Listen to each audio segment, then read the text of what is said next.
And so it begins. WrestleMania season begins tonight with the Royal Rumble, January 26, 2020. Are you excited? Does it feel like Mania season? Does it feel like Royal Rumble Sunday? That's in the eye of the beholder. I'm totally with you, and I understand if your answer is no, not really, BC. But let's be honest, we're all tuning in tonight, right? This is the big question mark. Is this company willing to take a turn in the right direction? If so, it begins tonight. We all know how big, how significant tonight is for so many reasons.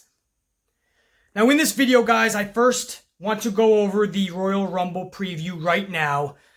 One-on-one in a face-to-camera / face-to-face type scenario. But later, after I'm done with this preview for Royal Rumble, I also have a lot of thoughts. I actually go over every match, actually. It's a mini review for NXT's When Worlds Collide's special event from last night.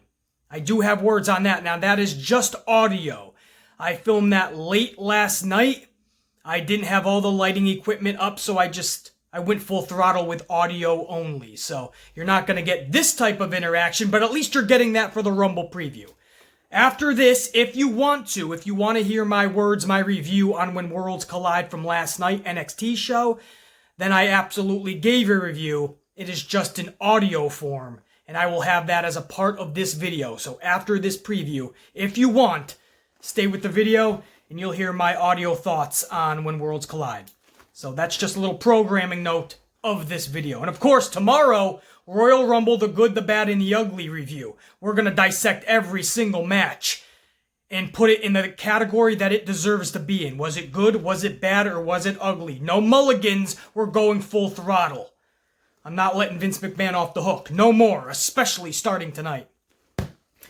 But for this preview, for the Royal Rumble, there is 8 announced matches. 8. Now, we don't know which ones are going to be on the kickoff show, but I can tell you sure as hell which ones should be on the kickoff show. There's actually several.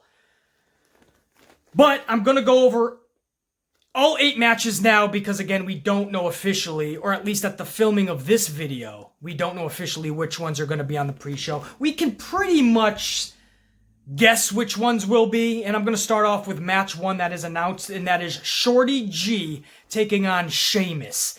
That is real. I'm not making that up as a joke, guys. Shorty G is taking on Sheamus at the Royal Rumble pay-per-view. Because some genius got around the boardroom meeting table and said, what about Sheamus and Shorty G? That'll put asses in seats. First of all, naming a guy Shorty G probably isn't the way to go. And then putting him in a match with fucking Sheamus is not going to interest anybody. But that's the first match I'm going over. And guess what? We just went over it. Nothing else to talk about. Moving on, the United States title will be up for grabs officially. Champion Andrade versus Humberto. This started to pick up steam over the last few weeks, so I'm okay with this. Now, I've seen these two in the ring before, but this is a new side of Humberto that I enjoyed seeing last week. It wasn't Dimples McGee last week. He came out, he took off that mask, and he was angry. He was showing frustration. He wanted to get his hands on Andrade for dumping him on his dome piece in weeks previous onto the cement. It wasn't going to happen again. Humberto wants revenge, and he wants that championship. So I kind of like that. A little bit of a story developed there. I wish there was a little bit more time with these two to develop something further, and maybe they will even after this match leading into February in Elimination Chamber and that pay-per-view. But I don't mind this. And I know they have the talent to back it up, so this could be the sleeper match in the entire night. Knowing Vince, he could just throw this on the pre-show with what should already be there in Shorty G and Sheamus. The third match I'll go over is the SmackDown Women's Championship. The title will be defended by Bayley when she takes on challenger Lacey Evans. A Southern Belle. Please, are you kidding me? Is this a joke? Lacey Evans bypasses everybody to get to the main roster. I mean, you look at the NXT women's roster, and you told me a year ago that Lacey Evans was getting called up. What? Majority of the fans didn't even know Lacey Evans was a part of the NXT roster or was in WWE. But she's one of Vince's blonde bombshells. You're damn right she's gonna bypass everybody. In fact, Charlotte's got pyro, Alexa Bliss has pyro, several people told me Carmella already has pyro. Soon, Lacey Evans will have the pyro. You gotta have them looking really, really awesome when they come out.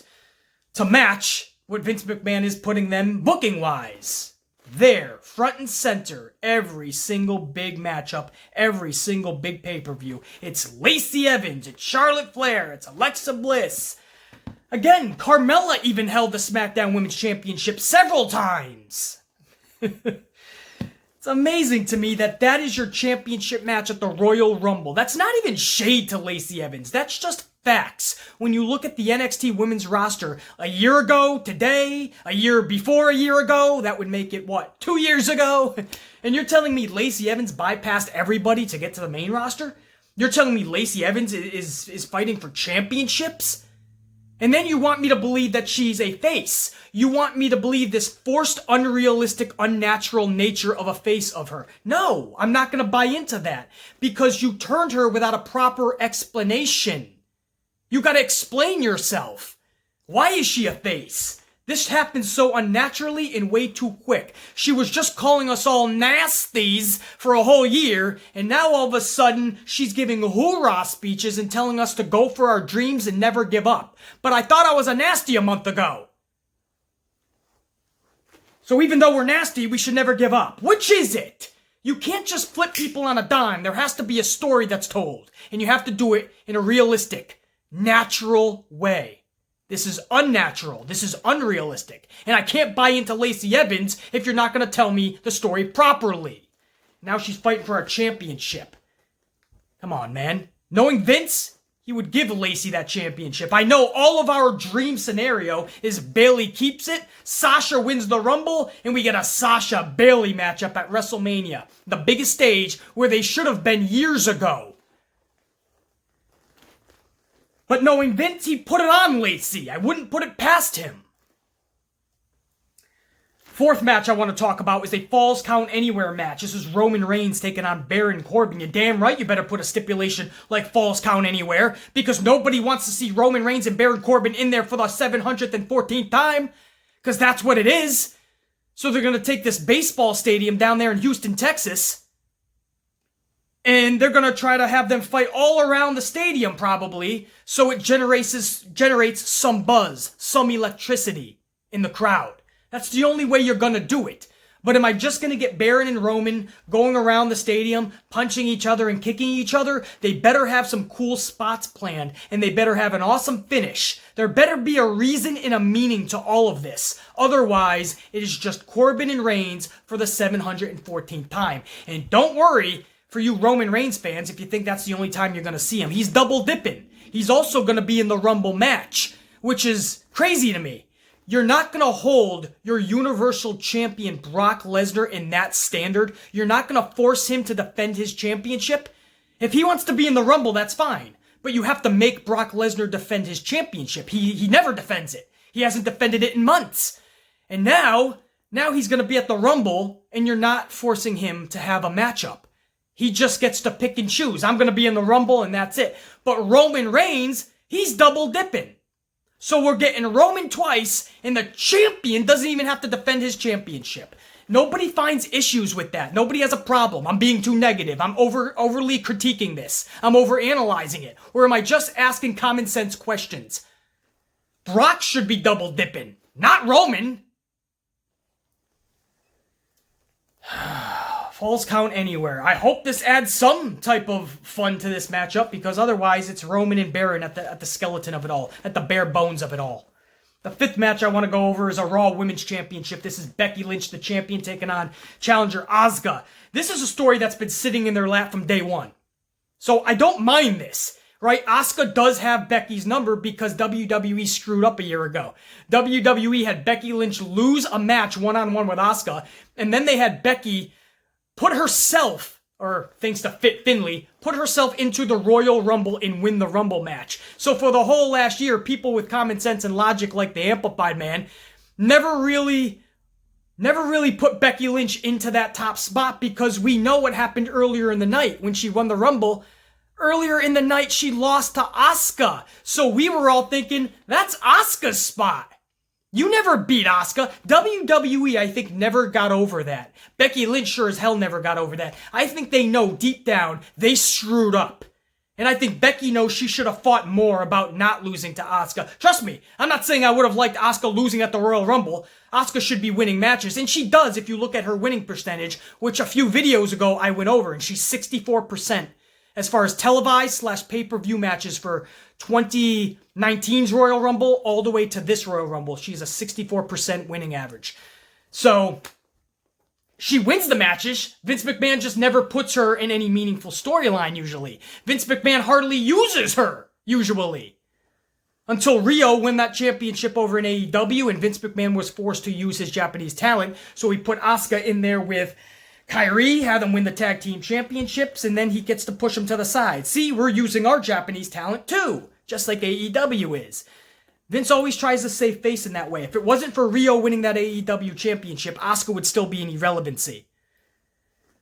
But I have no problem with Asuka when she is on winning matches. I have a problem with Asuka not being used correctly and in meaningful storylines. So Asuka winning or losing Royal Rumble, that's a secondary note. The first thing that should have been happening if Becky was going to win a Rumble match is she has to win the match earlier in the night. WWE screwed up in 2019, and this is their way of trying to make up for that. But it's been a year, Vince. It's not going to work. This has a totally different dynamic.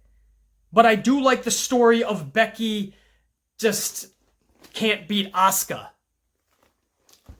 However, I do wish that it was utilized a little more in the past several weeks, a little better storyline-wise, right? They didn't have to do anything drastic because the story is sitting in their lap. However, something simplistic like last week, you could have used some more creativity and made it epic. Last week, they had a contract signing on Monday Night Raw, and all that happened is Asuka spewed the green mist into Becky's eyes. And then Becky grabbed the mic and gave a hoorah speech. You couldn't have gotten creative? And what I mean by that, a lot of people are like, BC, you always say get creative, but give us an idea. Like, what could you possibly have done better? I'm going to tell you.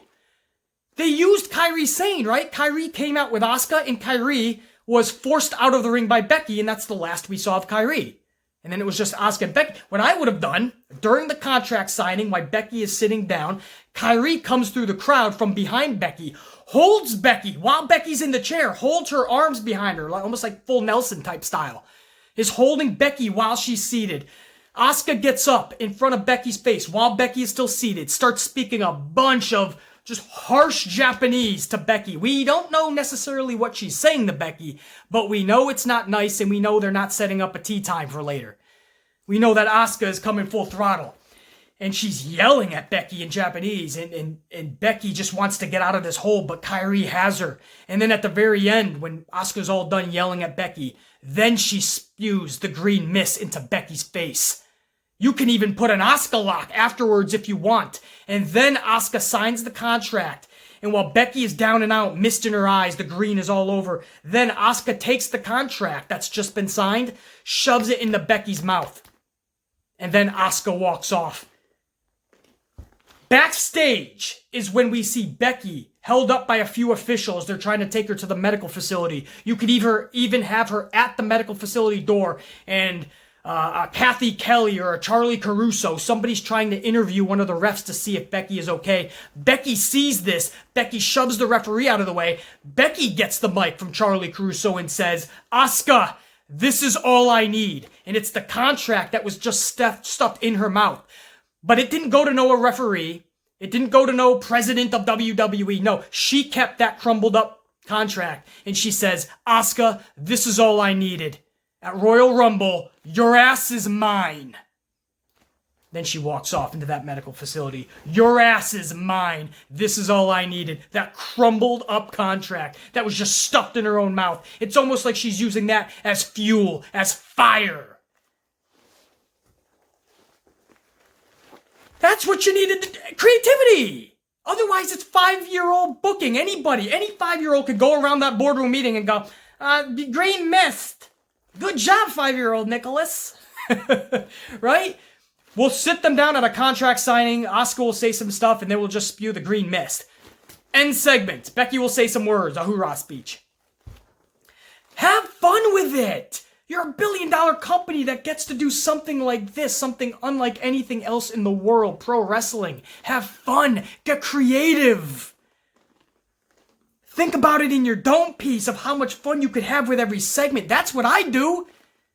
I take what they do simplistically and I make it fun. I make it creative. I guess that's a big no-no in this company. You can't get creative. But that's just one scenario, guys, of how I wish the story was told a little bit better recently. But as a grand whole spectrum of it all, in the grand whole spectrum of it all, the story is sitting in their lap anyway. So there should be no harm, no foul as long as they go in there and do the deed.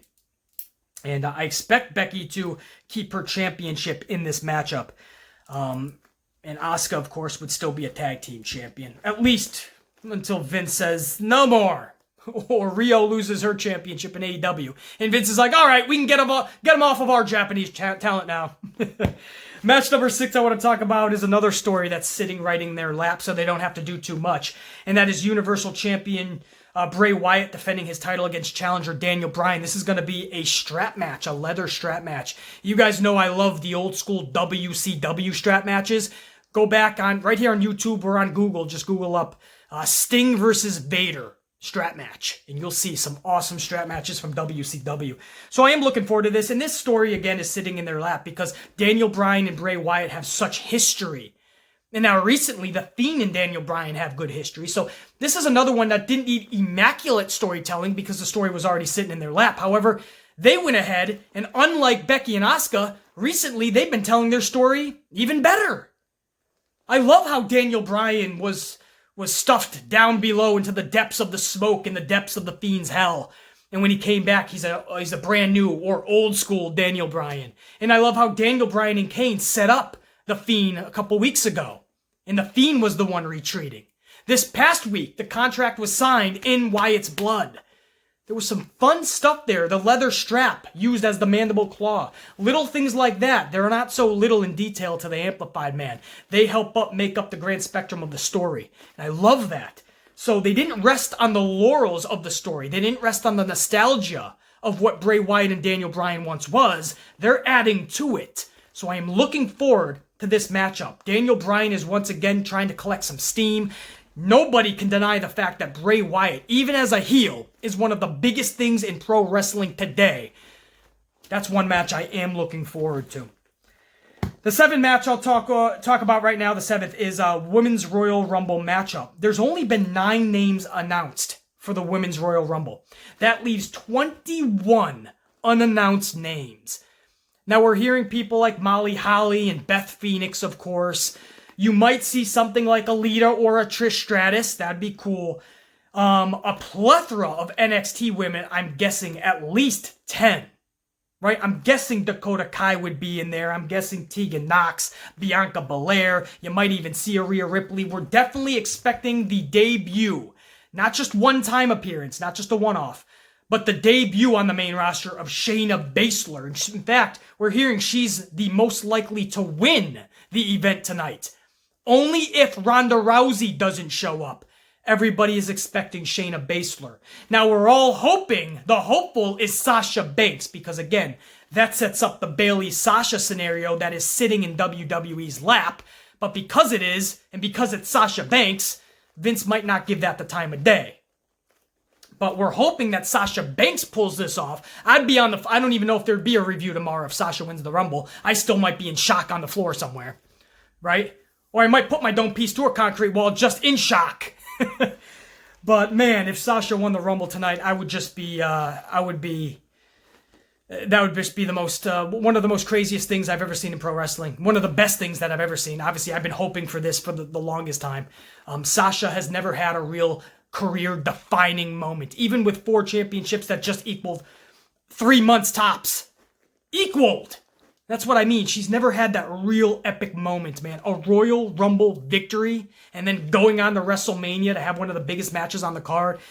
That would be amazing. But she would have to take that spot over either Shayna Baszler or Ronda Rousey. We're expecting at least one of them to enter the Rumble, and one of those are going to be the actual winner. Remains to be seen. But there's so many names that could be surprised. Could you imagine the roof would go off that place if there was a roof? Is there? I think there is in Houston, right? Well, either way, if AJ Lee or somebody of that status showed up, that would be freaking hella fun, man. Not saying it's going to, but something like that would be definitely cool. With 21 spots, they have a lot of room to do some fun stuff in this Women's Royal Rumble. Now, the Men's Royal Rumble, the eighth and final match that I want to go over, the Men's Royal Rumble match, I don't have expectations at all. There's already been 27 names announced for this match. That only leaves 3. Now, we're thinking, because we've been hearing for the longest time, there's going to be one main surprise, either a John Cena or an Edge. We're also hearing that The Undertaker is in Houston. So an Undertaker, an Edge, or a John Cena, right? It's not going to be all 3. Most likely not even 2 of them. One of them will take up one of those spots and probably start something with Brock. That would only leave 2 spots left. So you're basically telling me, and we heard Santino Marella might be one of them. We're hearing Christian or Booker T might be the other one. So if those are your big surprises, that equals 30. In fact, that's 31. That's more than 30. So that tells me that they're not going to utilize any NXT talent. Or with those final 2 spots, do they utilize NXT talent and there is no more surprises? This is just an underwhelming Royal Rumble Men's Rumble match. And that sucks. You know, they put Brock Lesnar in there and then they just stopped caring. It's like we put all our chips into one basket, all our eggs into one basket, all the chips on the table. Brock's in there. We don't got to worry about anything else. We'll just have Brock eliminate 20 people. And then at the end, Cena will come out or Edge will come out. And they'll start something with Brock for Mania. No, I need more than that, man. Give us those surprises. I want to hear music hit and we're like, whoa, this is cool. 27 names already announced. And by the end of this filming of this video, it's probably going to be the full 30 roster. There's no surprises. But we'll wait. You know, we'll wait until the Good, the Bad, and the Ugly review tomorrow to really bash Vincent Kennedy McMahon on this. We'll see what they actually produce. Maybe some of these names are just there as a decoy. And they're going to be replaced by other names. You never know. I'm not going to give them the benefit of the doubt, so to speak. But I am going to let this play out. All 8 of these matches. And the next time I talk to you guys about the Rumble will be tomorrow morning. And it's either going to be in the good, the bad, or the ugly category. And I'm not going to hold back any punches. Vince McMahon needs to deliver his best product ever tonight. That's right. I said ever. We're not screwing around. This is the beginning of WrestleMania season. We want to be excited, so excite us. That's your Royal Rumble preview. Now stick with me right now, guys, if you want to, if you care about NXT's When Worlds Collide. I actually put together a little review of that last night. I didn't have my lighting equipment up, so this is just audio. It's about 10 to 15 minutes long, but it's my full review of NXT's When Worlds Collide. I'll speak to you guys next tomorrow morning for the Good, the Bad, and the Ugly. Until then, enjoy your Rumble Sunday. Now let's get on to talking about NXT When Worlds Collide. When it comes to NXT's When Worlds Collide, it was a resounding success. But how did we come to that conclusion? When some of the matches didn't even have proper long-term storytelling, some of the audience didn't even know why some of these matches were even taking place on the card.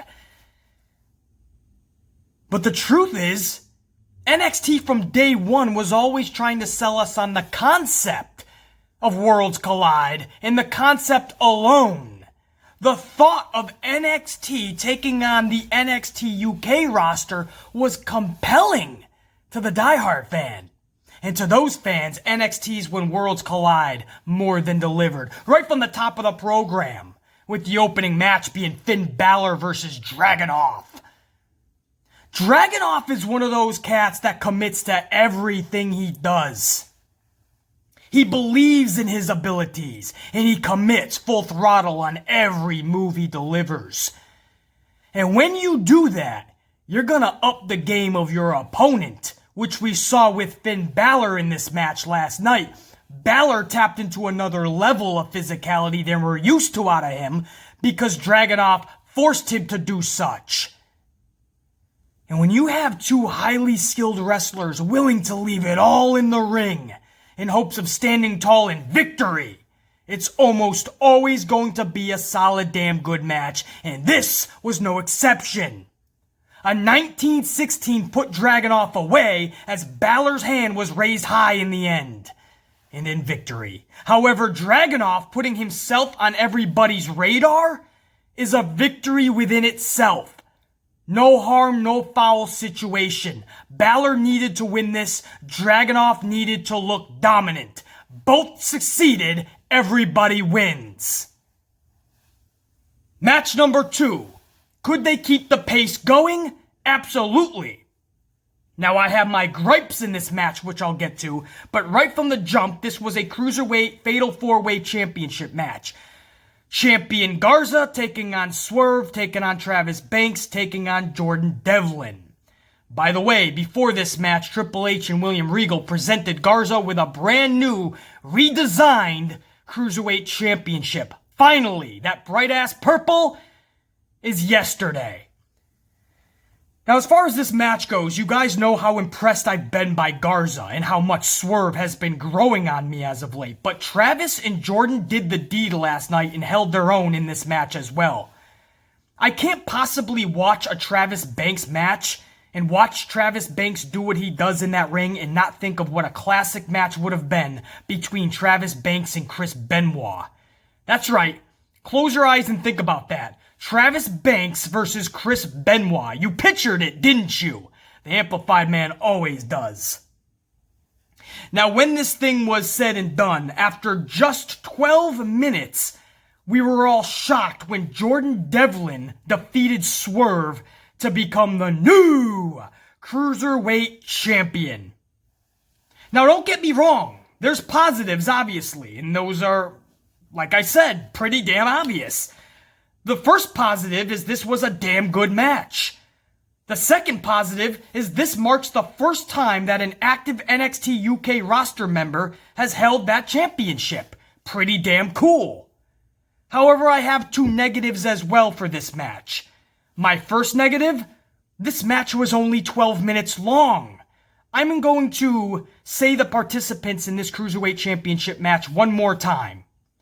Garza, Swerve, Travis Banks, and Jordan Devlin. Now, if you told me that you were giving me those 4 participants for a title match, and I told you, awesome, I'll give them 12 minutes, you would probably call me a fool and smack me upside the dome piece. However, that's what some creative genius gave these individuals. 12 minutes. Yeah, you damn sure bet. I got a problem with that. My second negative in all this is that Garza is too damn good to be losing that title in just 2 months. And, as I just aforementioned, he just won it 2 months ago. NXT has never played hot potato with its championships. I sure hope we are not starting that now. Garza should have held that championship straight into WrestleMania weekend. I digress, and I will move on. Match number 3 saw Trent Seven and Tyler Bate, Mustache Mountain, taking on Johnny Gargano and Tommaso Ciampa, DIY. You guys hear me use the term one-upsmanship a lot on this channel. Well, you watch the choreography and the psychology during the Ciampa and Bates interaction during this match. And you will see both trying to up the other in the most simplistic of ways, which is the beauty in this. It was the minor details here that are most major to the Amplified Man, because it's those details that create the very structure of a match. And it's that type of choreography and psychology when you really believe that each individual is trying to one-up the other. It's that type of believability that jumps off the screen. Now listen, yes, this was a good match. However, this may upset some out there. The truth is, this thing got real messy toward the end. Everyone was trying to do way too much. Nobody was selling anything because for over 5 minutes at the end of this thing straight, it was just bing, bang, boom. Everybody was trying to get their moves in, and every move had to one-up the other one. I personally needed them to just fucking stop for a second and somebody just sell a damn move, please. Anyway, I digress. Ciampa gets the win for he and Gargano via pinfall, and all show respect afterwards with bro hugs. Again, I have gripes in this match, but in the end, just like the previous two matches, this one delivered and it was perfectly placed in the middle of this card. We then cut to the crowd where Dakota Kai is in the crowd. And she's mean mugging. You know she's got unfinished business with Nox. But before they can even turn away from Dakota Kai, Tegan Nox comes from behind in the crowd and jumps Dakota Kai.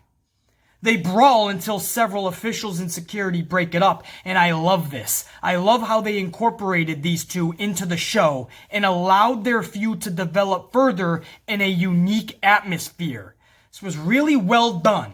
And any gripes I had from that Gargano-Tommaso Ciampa versus Mustache Mountain match went away once I saw Dakota Kai and Tegan Nox furthering their feud. Really like when they can take something like that into that atmosphere. It only takes a minute. Just takes a little bit of creativity. Takes a little bit of time and effort. But when you do that, it's going to add to the show. Another whole level and dynamic. And that's what they did with Dakota Kai and Tegan Nox being a part of this. Now, staying with the women, the NXT Championship held by Rhea Ripley. That's right, I said NXT Championship because we no longer can call it the Women's Championship because they took the women's part out of it when I thought they were women, but that's another story. Now it is just called the NXT Championship, but I thought that's something that we also called Adam Cole's Championship.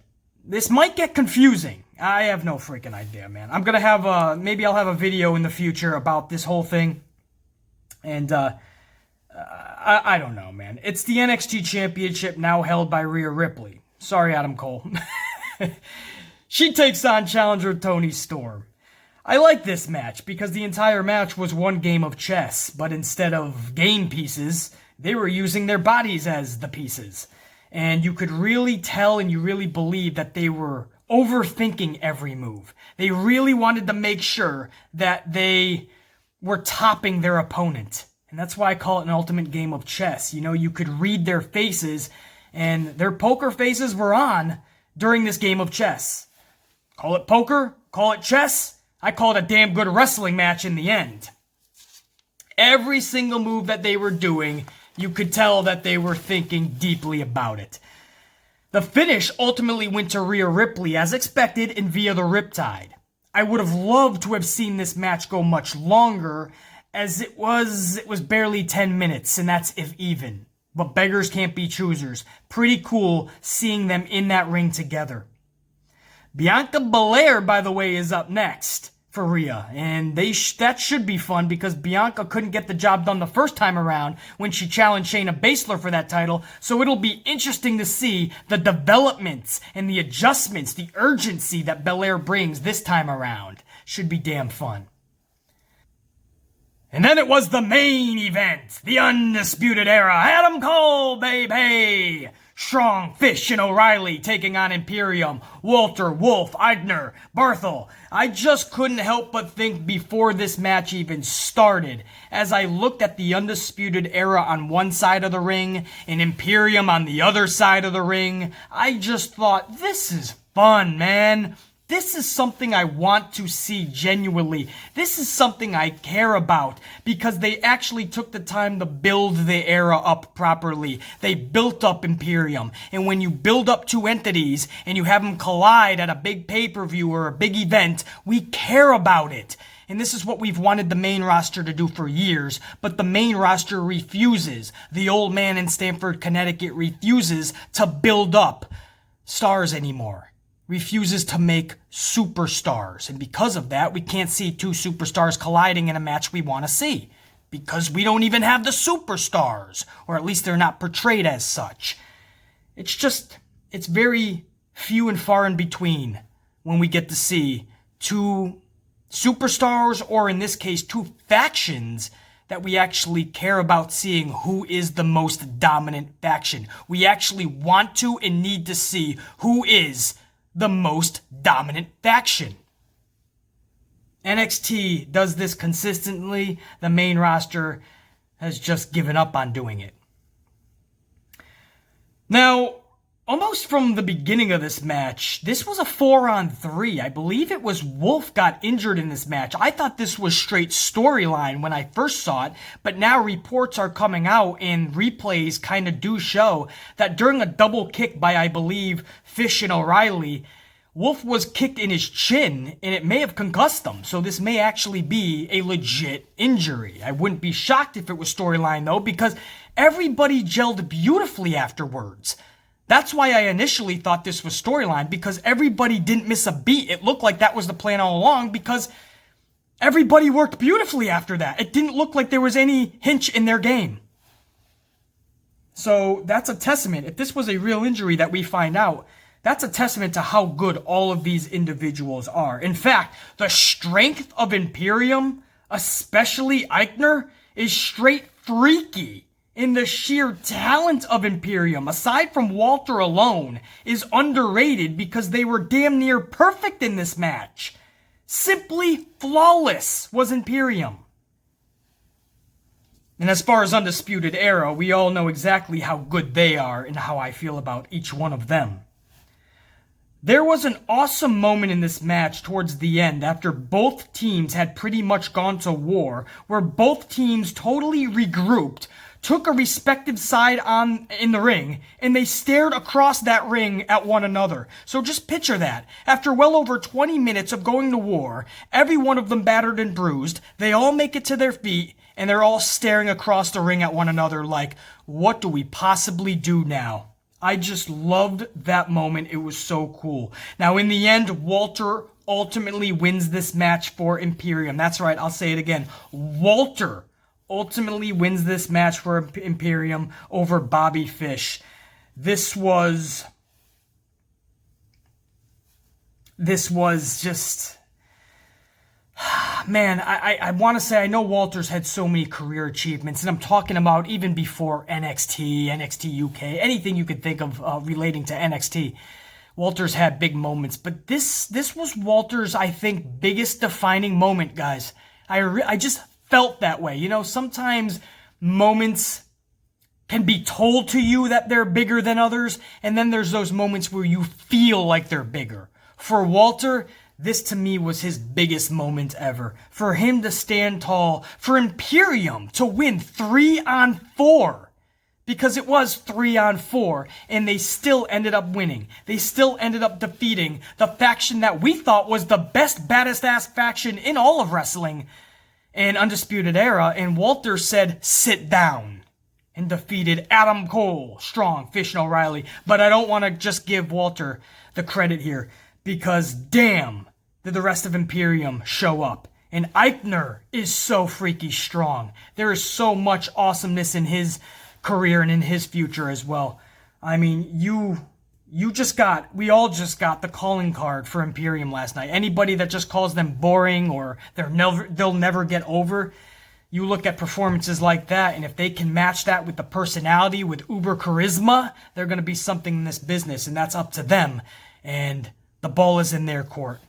That was NXT When Worlds Collide. As you can tell from the opening matchup right to the main event, the wrestling was solid and pure here. We were not lacking wrestling, trust me. If we were lacking anything, it was long-term proper storytelling, I will admit. But again, NXT from day one was trying to sell us on the concept of these brands going at it. And I think they more than delivered in that aspect. And it was one hell of a fun night of pro wrestling. Can we say the same about Royal Rumble tonight? Remains to be seen. We've already talked about that at the beginning of the video. I don't want to go over it anymore. Now we just let them perform what they're going to perform tonight, all the boys and gals. Hopefully it's wildly entertaining. And hopefully for tomorrow's Good, the Bad, and the Ugly show review, hopefully we can have a lot of good, not a lot of bad, and hopefully no ugly. That's what we're hoping for. Remains to be seen. Much love and respect on this Royal Rumble Sunday. Enjoy your Sundays and enjoy the Rumble tonight, hopefully. I'll see you all tomorrow for the good, the bad, and the ugly.